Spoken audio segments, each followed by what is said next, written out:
Olá pessoal, tudo bem? Então, tô aqui para falar um pouquinho para vocês sobre microplásticos, né?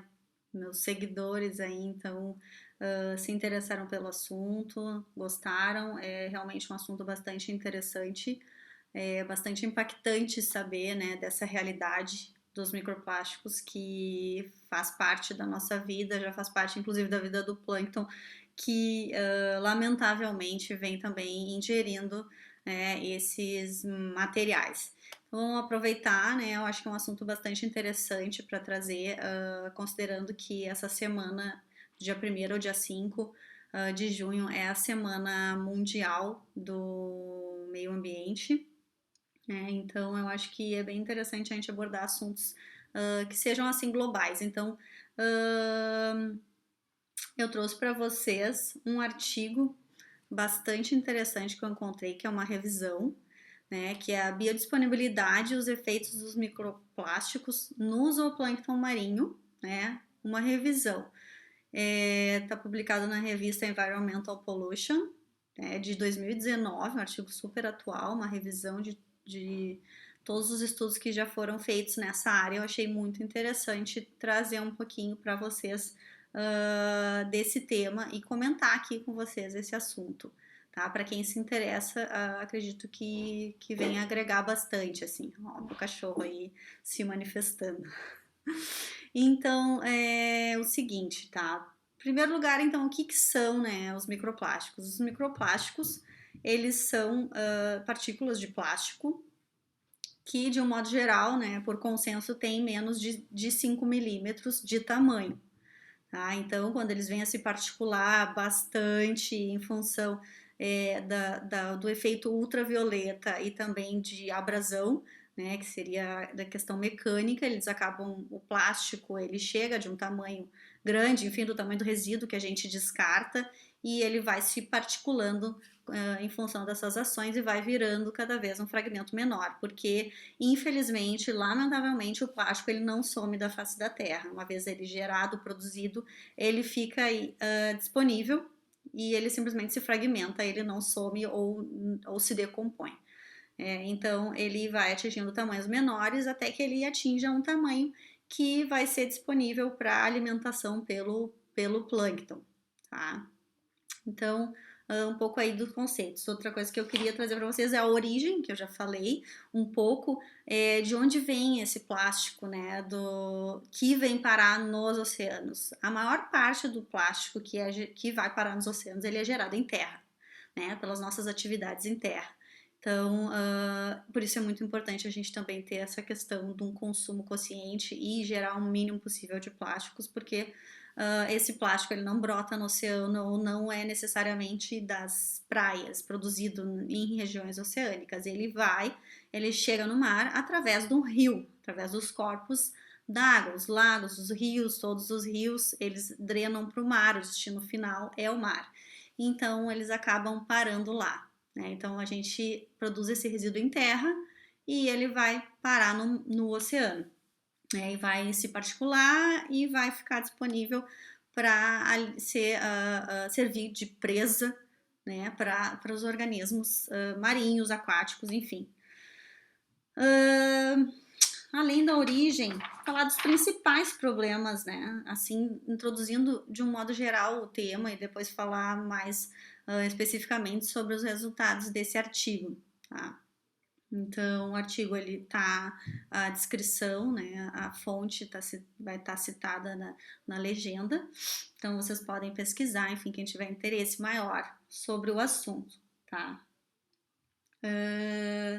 Então, os principais problemas, então, né, dos microplásticos. Primeiro, eles podem ser confundidos, então, com presas, por isso eles vão estar atrapalhando toda a parte de alimentação desses organismos marinhos. Né? Então, uma vez que eles vão ser confundidos com presas, dada a sua densidade aí nos oceanos. E segundo, além de simplesmente eles serem confundidos com presas e dessa forma afetarem a disponibilidade de nutrientes e mesmo de alimento para esses organismos, porque o organismo vai estar ingerindo algas outros organismos e vai se alimentar e vai se nutrir desses outros organismos. Agora ele começa a ingerir microplásticos, a dieta dele fica prejudicada, porque microplásticos não nutrem, né? Então, esse é um dos principais efeitos. Além disso, né, tem a questão de os microplásticos serem vetores para a transferência, né, e a exposição de contaminantes químicos, como por exemplo os POPs. Os POPs são os poluentes orgânicos persistentes, né, que acabam se ligando, eles se adsorvem, né, na parede dos microplásticos. A adsorção fica ligado à parede, a absorção vai para o interior da partícula. Então não é isso que acontece com o plástico. O plástico ele tem a capacidade de absorver contaminantes. Então os contaminantes químicos eles ficam na parede externa do microplástico e assim ficam ali ligados e assim acabam sendo também levados, né, e sendo ingeridos por esses organismos e também podem passar para outros níveis tróficos, né? O organismo ingere o outro e assim vai acumulando esses contaminantes. Então estão aí os principais problemas, né, da existência desses microplásticos nos oceanos e então por isso que é importante a gente observar e tentar entender, compreender esses processos, tá?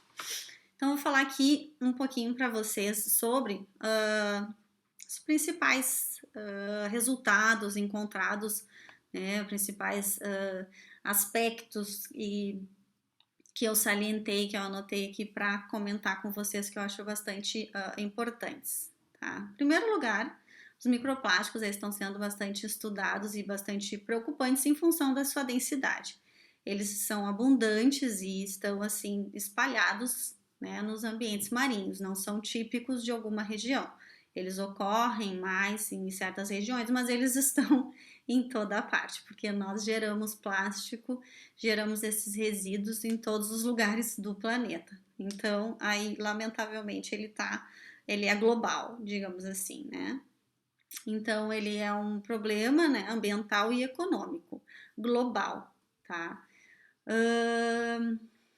Em função, então, desse tamanho pequeno, várias espécies zooplantônicas podem ingerir, né, em função desse plástico ele vir se particulando. Né, se fosse o plástico gerado e ele não passasse por esse processo de se particular, então ele não se tornaria disponível para o zooplâncton. Mas, como ele se particula, ele sim se torna disponível para o zooplâncton, tá? Então, o que os estudos, a maioria dos estudos mostra, né, que esses microplásticos eles são facilmente ingeridos por diversos taxas zooplantônicos, né, ou seja, várias espécies zooplantônicas são capazes de ingerir esses microplásticos, não apenas uma ou outra, mas vários estudos foram feitos com diversas espécies que mostraram que elas sim ingerem esses microplásticos, são capazes de ingeri-los, tá? E isso traz também impactos negativos, né, associados a essa questão com também processos biológicos, como a taxa de ingestão, reprodução e também o crescimento do zooplâncton. Foi já observado que essa presença desses microplásticos afeta todas essas questões do zooplâncton, tá?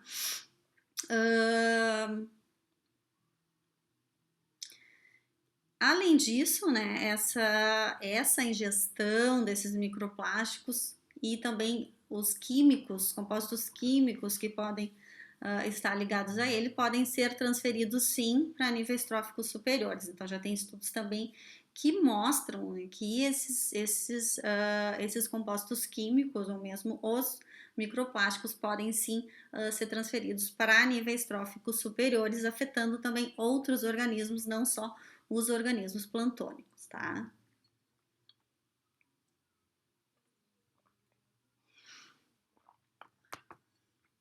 Então, o que é importante, mais importante eu falar para vocês com a questão de algumas espécies, alguns dados. Então, eu selecionei aqui um dado bastante interessante, tá? Que é quanto que se tem registrado de plásticos em quantidade, de 4,8 a 12,7 milhões de toneladas de plâncton nos oceanos. E qual a origem? A origem é em terra, tá? Então isso é muito alarmante ver o quanto que a gente é responsável por essa situação, tá?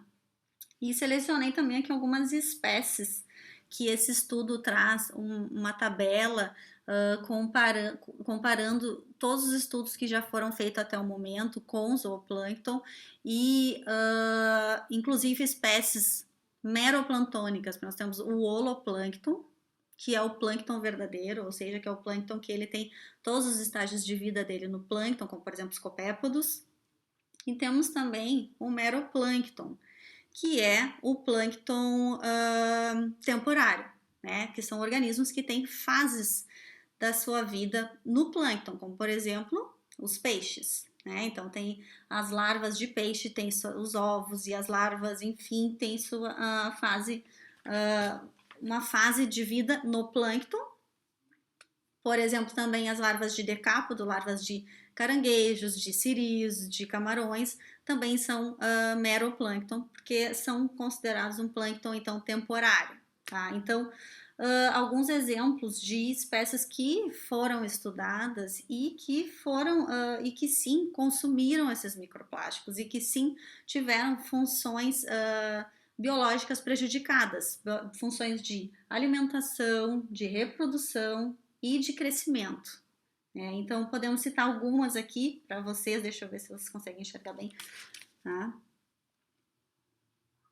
Espécies de calanoida, tá? Espécies de rotífera, espécies de arpacticoida, cladócera, então, e também as larvais, decápoda e peixes. Então, é uma diversidade bastante grande de organismos, de taxa, né, que ocorrem nos ambientes marinhos que estão sim sofrendo esses efeitos. Né? Então, são diversos grupos.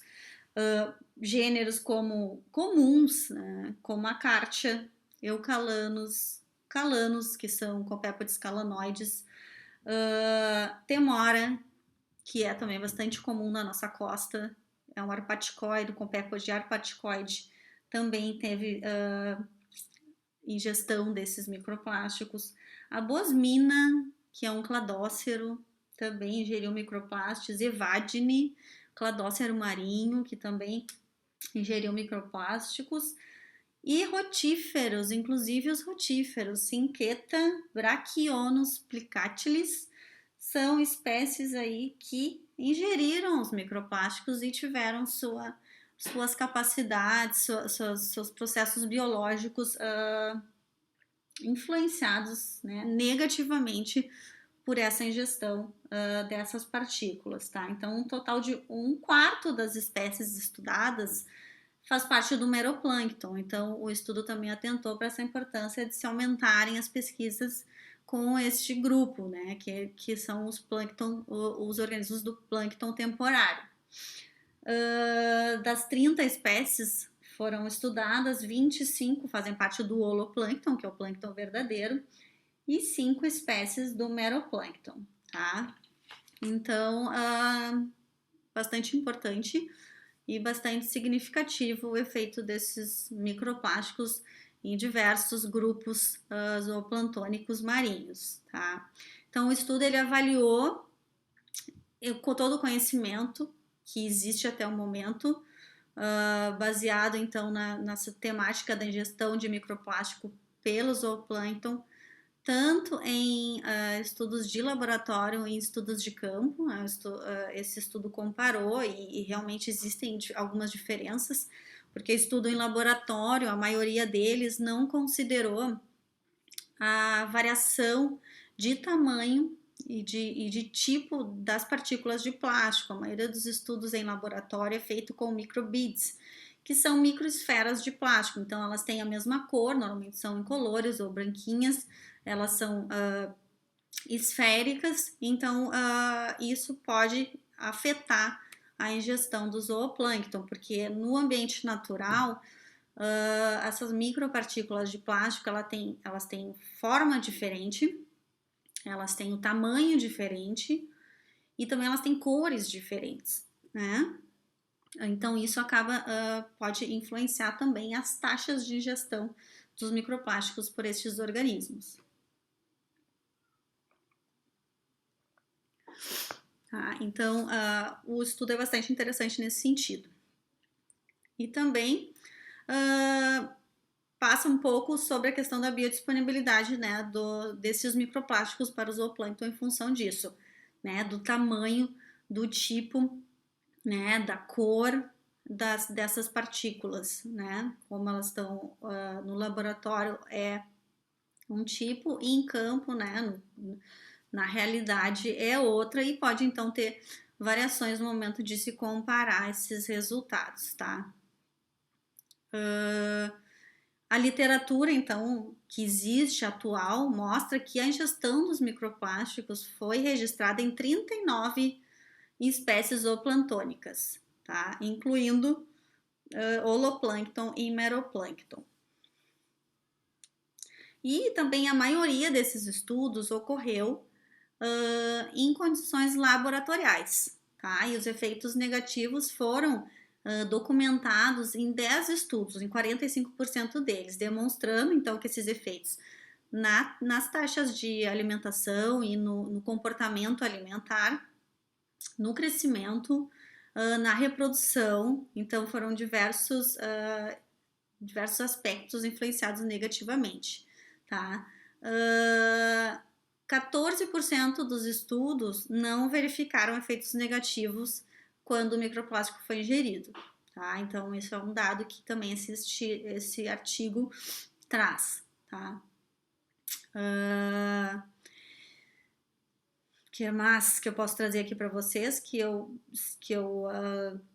retirei assim como bastante importantes do estudo. E os principais danos aqui, então, nas minhas anotações que eu coloquei aqui para você,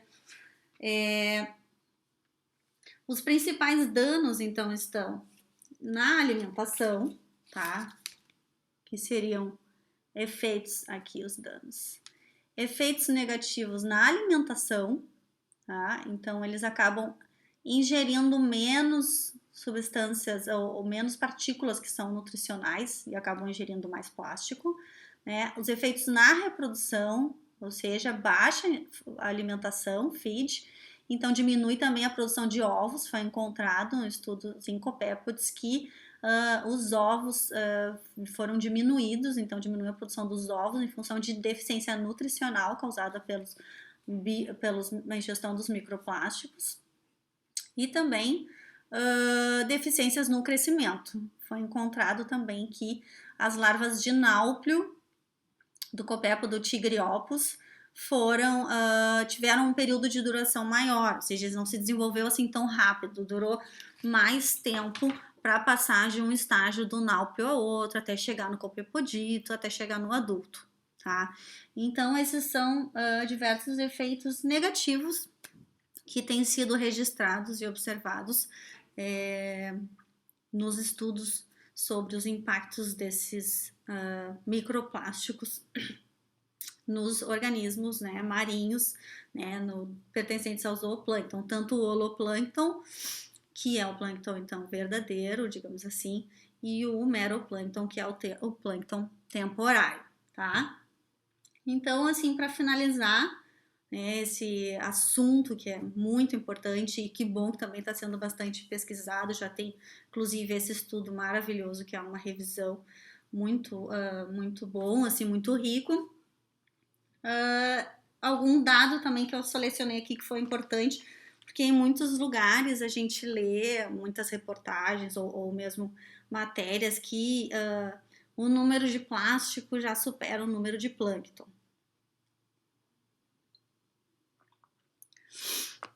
Então, o que na verdade esse artigo diz? Né, que no Nordeste do Pacífico, que sim pode, né, superar estima-se que venha até a superar, porque o plâncton que vai ficar biodisponível, ou seja, a biodisponibilidade do plâncton, ela vai aumentar, porque a gente tem muito material plástico no oceano e esse material ele vai se fragmentar. Então, quando ele se fragmentar, esse material que já está lá, ele vai se tornar disponível. Então, com certeza, esse material vai aumentar. Agora, ele está lá de um tamanho grande que ainda não está disponível para o zooplâncton, mas em breve, com a ação ultravioleta e a abrasão, ele vai se particular e vai acabar entrando na cadeia trófica, vai acabar sendo ingerido por esse zooplâncton, tá? Então, para finalizar, um dado importante, né, do artigo, que no nordeste do Pacífico, ali próximo à Califórnia, a quantidade de plásticos é 1,4 vezes maior que a do zooplâncton, tá? Só que é de um plástico de um tamanho maior. Considerando os plásticos que podem ser confundidos com presa, que seriam os plásticos biodisponíveis para o zooplâncton de tamanho menor, o zooplâncton é 3 vezes mais denso, tem 3 vezes maior a quantidade de zooplâncton do que de plásticos. Então tá, pessoal, para encerrar, é importante a gente manter e saber todos esses impactos, esses estudos que já provam aí que o plástico ele é bastante impactante. E a gente refletir um pouco sobre os nossos hábitos no dia a dia e tentar ao máximo diminuir a geração de plásticos, né? Um alimento que a gente consome, um copo plástico, um canudo, ou mesmo na hora de fazer a compra no supermercado, escolher coisas com menos embalagens. Tudo isso vai fazer diferença na nossa vida e na vida do plâncton. Um abraço!